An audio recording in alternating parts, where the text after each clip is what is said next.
Hello everybody, I would just like to draw your attention to the Intifada. Remember 1987, a message from 3 generations of Palestinians. As you know, that 1987 there was a huge uprising that happened around December 8, 1987. So, and that is by night, Financial Services Corp printed in UK. Okay, and the photographs were taken in the West Bank and Gaza Strip between December 87 and September 88, courtesy of SIPA Press, Gamma Agence France Presse. So now this is a farmer living in Palestine, and look what the Israeli soldiers did to his land and to his people when they asked for their rights. Look at this soldier, how he's trying to take the child from his mother.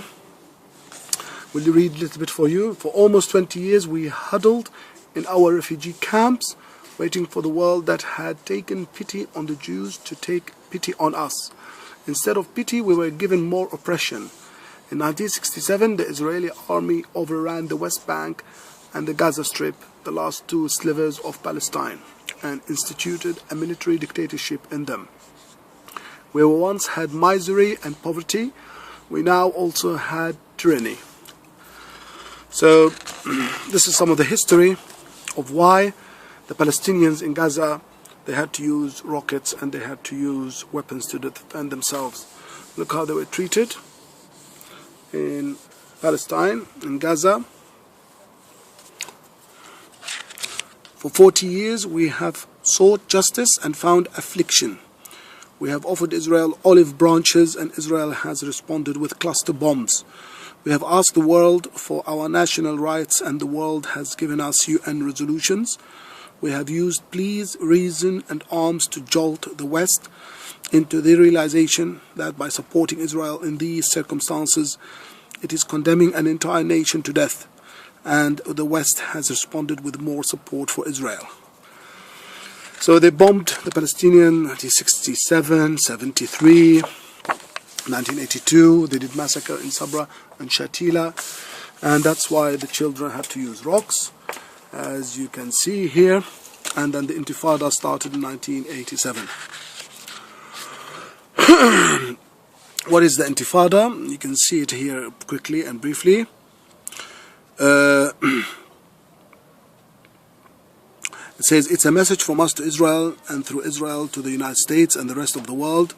It reads as follows: we will no longer be a subject people. If you order us to disperse, we will assemble. Shoot us if you will.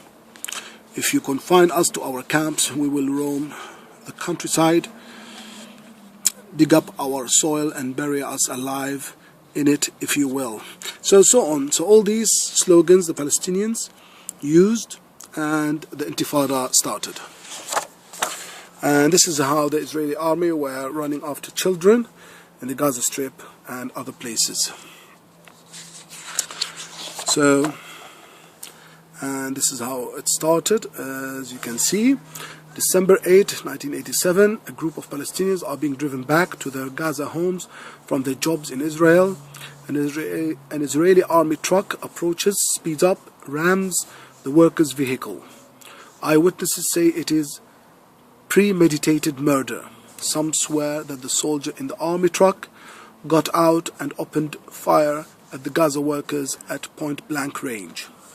The Israeli authorities initially silent, later insist it is an accident.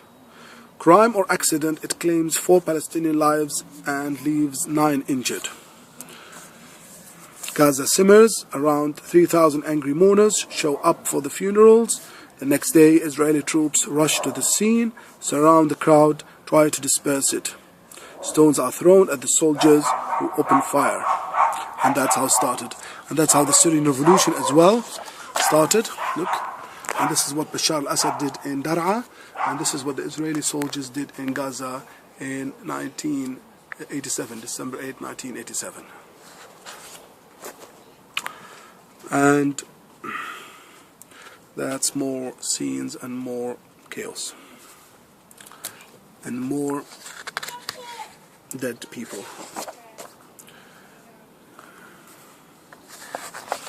That's the history, and that's why the Palestinians had to bring rockets and weapons in Gaza.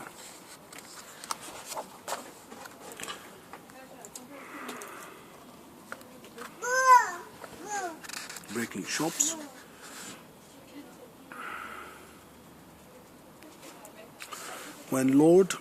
When Chelsea spoke of the erosion of the Palestinians' basic rights by the Israeli military occupation, he was not referring only to the uninvestigated murder of Palestinians, their arrest without charges, their torture under questioning, the demolition of their homes, and their expulsion from their homeland. So all these were the daily rations of the Palestinians, the hallmark of life under Israeli military rule, but they were the symptoms of the problem, not the core of it. They were meant to deter protest, stifle or stifle opposition, crush the slightest challenge to Israel's West Bank and Gaza program. And that program was the problem. And this is what Bashar al-Assad and Hafiz al-Assad also did to the Syrian people. And he brought some Iranians and he replaced them, the same kind of occupation now. And as you notice here, 120 Jewish settlements have been built in the West Bank, and 65,000 Israelis had rushed into them, declaring the land theirs. In Gaza, 2,500 Israelis have set up 21 settlements. The settlers in both territories are heavily armed and authorized by the Israeli occupation authorities to open fire on any Palestinian they perceive to pose a potential threat to them or their interests.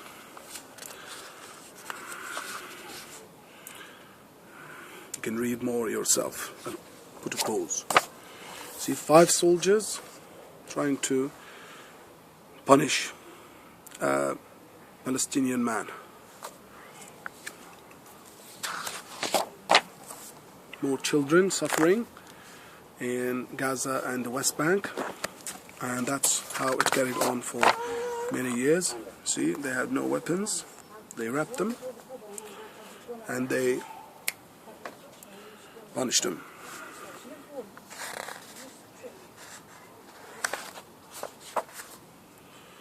Yeah, this is June 1982. Israel launched an all-out invasion of Lebanon in an attempt to wipe out the Palestinians in that country. Cluster bombs, gas bombs, napalm, and a variety of other American weapons designed to kill a maximum number of personnel rained onto the Palestinian refugee camps. And I lived in Beirut, and I was a witness of all this bombing against the Palestinian refugees and the Lebanese people. I already personally suffered from the Israeli bombing. I was a civilian in Beirut.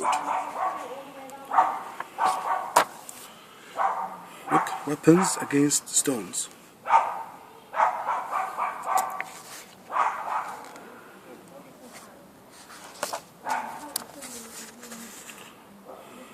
فهذا عم نتكلم نحن انه شو صار بفلسطين، ليش صارت انتفاضة، وليش الشعب الفلسطيني احتاج انه يستعمل الصواريخ الان في غزة لكي يدافع عن نفسه.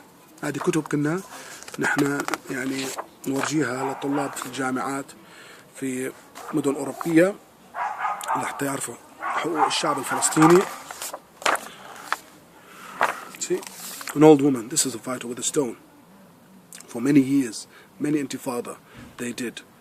Only recently they started using rockets, but the Palestinian people have been suffering for many years. And that's the weapon they used for 20 years before they brought the rockets. So you should know the history of the struggle of the Palestinians.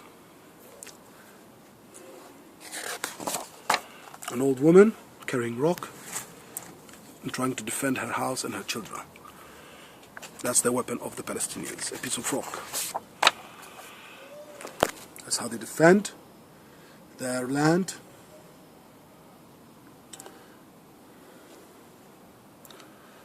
As you can see, young children defending their streets in Palestine. Here, for example, Khalil Hassan Saadi, he was 70 years old. His weapon was his faith. On December 1887, he went into Jerusalem's Al-Aqsa Mosque to pray for an end to his people's suffering. He died of asphyxiation when Israeli soldiers lobbed tear gas grenades into the temple. Look, this boy lost his eye. Israeli soldiers, look how they're punishing women and children in the middle of the street in the Intifada. These are stories of people who suffered. Adel Bashir Mahmoud, Omar Jayasi. See? So, Omar Jayasi, he is 21 years old. His weapon is his voice. He was shouting out Palestinian demands in a demonstration in the West Bank town of Tul Karam on February the 2nd, 1988, when an Israeli soldier shot him in the face with a rubber bullet. He lost one eye.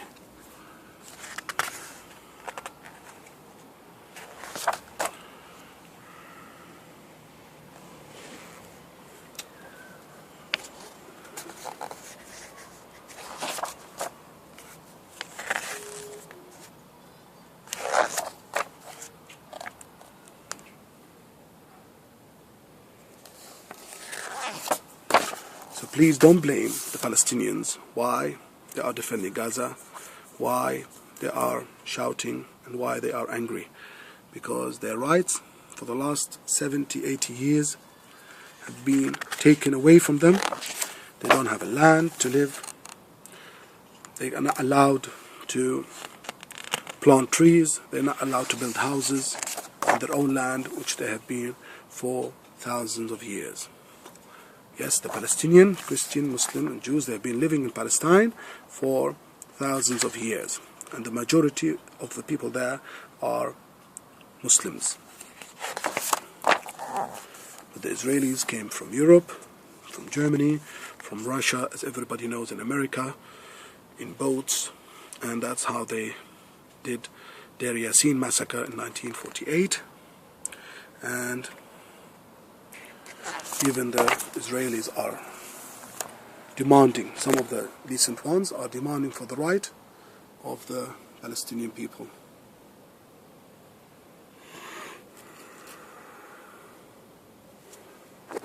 Read the story here. Jad Ishaq, he is 41 years old. His weapon is his education. A biologist who holds an MA from Rutgers University in the US and a PhD from the University of East Anglia in the UK.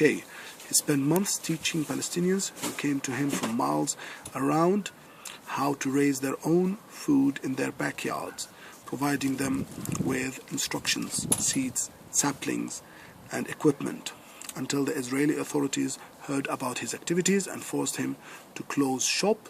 He was later placed under administrative detention. Even food, you are not allowed as a Palestinian.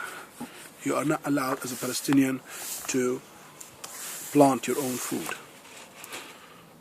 More people who died in the Intifada, in the uprising. So this is a very serious problem going on. And Bashar al-Assad is doing the same thing. He's agreeing with the Israeli aggression, and he's learning from them, and he's supporting them and killing his own people.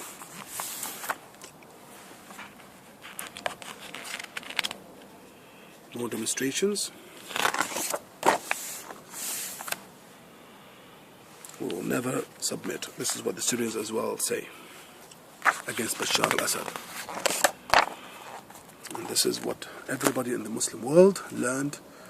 That's why the Arab Spring has come up, because they've seen the way the Palestinians are patient, and they did the Intifada the first time, the second time, and the third time. And they learned from them against the aggression. See, stones. Their weapon was stones.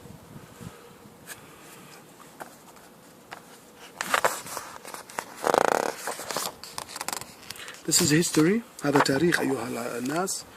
يشهد كيف ظلم الإسرائيليين الشعب الفلسطيني لسنين طويلة، وظلموهم في الانتفاضة وبعد الانتفاضة، والآن يظلموهم في غزة ويدمرون غزة. الصواريخ التي سقطت على غزة أكثر من الدمار الذي حدث لهيروشيما وناكازاكي. فجرائم الحرب الآن في فلسطين ضد الشعب الفلسطيني يجب أن يحاسب عليها الجيش الإسرائيلي.